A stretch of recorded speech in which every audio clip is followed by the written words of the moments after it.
Despite all the criticism and lashings Emerald Fennell's Wuthering Heights has received, I actually didn't mind the movie much. As a matter of fact, I quite liked the movie, and aside from the stunning cinematography and costumes, the soundtrack is also what made the movie because, as far as substance goes, the movie was seriously lacking.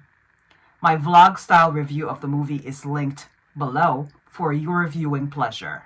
I hadn't watched any interviews related to the movie prior to going to see it.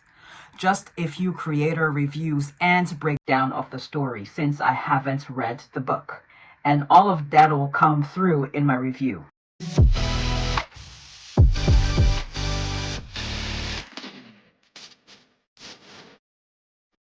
Charli XCX's album did a lot of the heavy lifting, atmosphere wise, because again, this interpretation of the movie was more modern and romantic and less gothic and historical, which is what those who have read and loved the book were criticizing.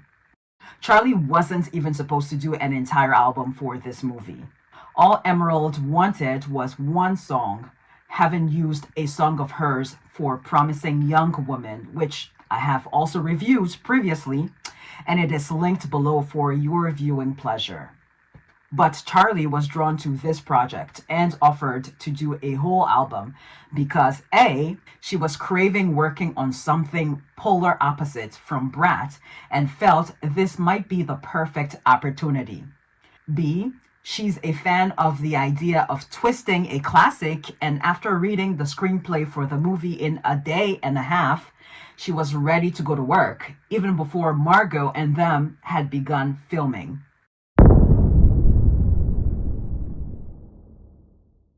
Emerald had reached out to her via text in December of 2024. It was already freezing outside, getting dark by 3 p.m. Perfect atmosphere for songwriting for what was supposed to be a gothic movie. Open Up was the first song Charli got down for this project, which is the one where she's just riffing. It's used in the first half of the official trailer for the movie, and in the movie, it's the scene where Kathy was out on the moors and it was windy. The song reminds me of 30 Seconds to Mars's Kings and Queens, which is such an epic song.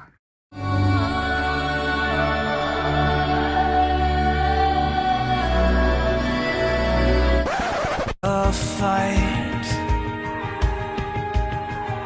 Father. House is quite possibly my favorite song on this album, and Eyes of the World featuring Sky Ferreira. Both disorienting, deranged, distorted, and delicious. That violin took center stage, and you know how I feel about the violin or cello chords in a pop song. It gives this moody, at times mournful, and melodramatic feel that can be so addictive, to me anyway. House, along with John Cale's monologue, really elevated the opening of the movie, and it made it the best part of the movie, even though when I initially saw it, I was like, what the is this beginning? But the song goes with how demented that opening is. Brutal and elegant.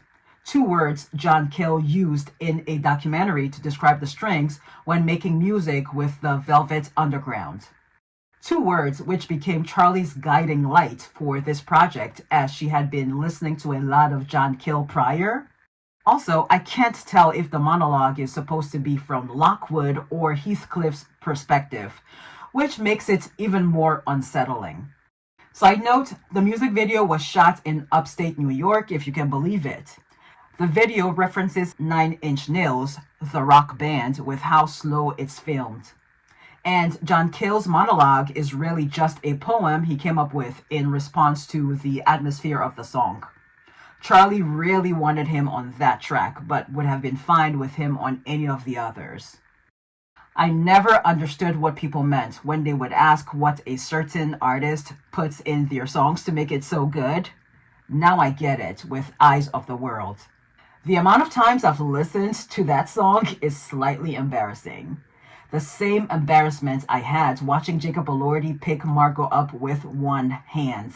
Precursor to chaining Isabella up like a dog. Hence, Chains of Love, which was also used in the official trailer, the second half of it. The rhythmic drum machines, which is the backbone of this song, reminds me of The Dreams' Shorty is a 10 and Rockin' That Thing from the 2000s. I'd rather watch my skin bleed in the eye of your storm. We beat it up like a roller.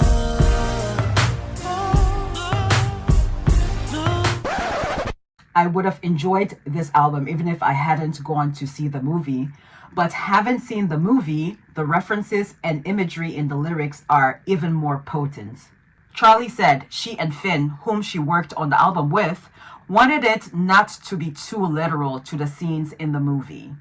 They wanted it to be able to stand on its own, which it does. This is a testament to how brilliant Charli and Emerald are. Yes, Emerald. Though her interpretation of the movie wasn't generally well received, she allowed Charli freedom to create.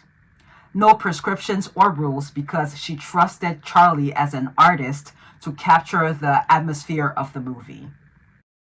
When you listen to the music on YouTube, which is how I listen to most of these albums because I'm not paying for Spotify, but the lyrics are scrolling up to mimic the end credits of a movie, and the trailer is included as well. Nice touch. Honestly, give the lady an Oscar already. Charli, that is. The number of her songs that have been used as movie soundtracks, I wasn't even aware that many were used. From Promising Young Woman to Barbie and The Fault in Our Stars and now Wuthering Heights. Feel free to let me know in the comments if I missed any because I'm certain I have.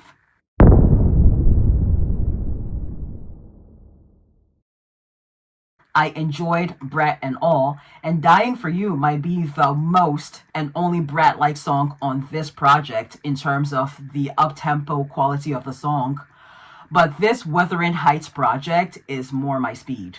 I love a cloudy, wet, windy day because there is no pressure to go outside, and if I do go outside, it's usually to the movies. When I went to go see Wuthering Heights, the movie, we were actually under a tornado watch. It doesn't get any more atmospheric than that.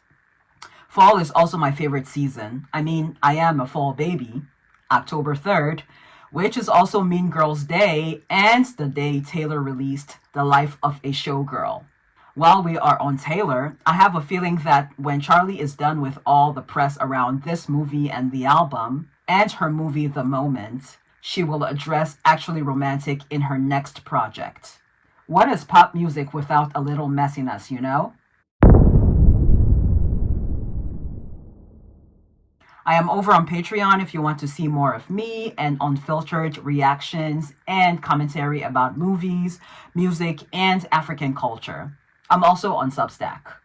Links are down below, and if you enjoyed this video, you will certainly enjoy this next one.